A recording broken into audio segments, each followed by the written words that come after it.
है ना, तो आपने ये शक्कर चीनी से भी बड़ी अच्छी होती है। जो ये चीनी है वो शुगर है। जब चीनी को खाते तो उनका शुगर या कुछ भी फैल जाता है।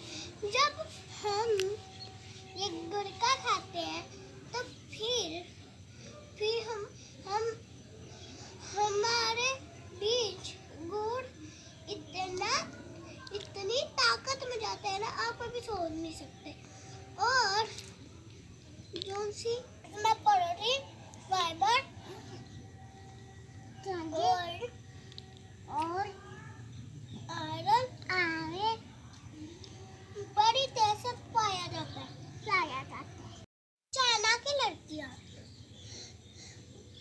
शक्कर में एलोवेरा डालकर पूरी बॉडी पे मसाज करते हैं, तो बॉडी इतनी खूबसूरत हो जाती है ना, इतनी खूबसूरत हो जाती है ना, तो कभी आप जान नहीं सकते। आप भी ऐसे करा करें, आपकी बॉडी सबसे भी ज्यादा खूबसूरत होगी। और अगर आपको शक्कर खानी होगी तो या बाहर से मंगाइए या अपने घर से खा लिए। ये घर वाली और बाहर वाली शक्कर इतने लाजवाब होती है।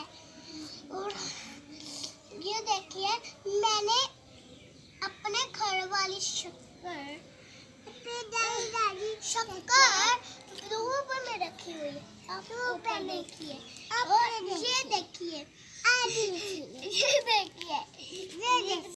खाने के बाद आप शक्कर या गुड़ का इस्तेमाल करें, आपको खाना हजम हो जाएगा। आपको मेरी वीडियो कैसी लगी जरूर बताएं। मेरे चैनल को लाइक करें, शेयर करें, सब्सक्राइब करें।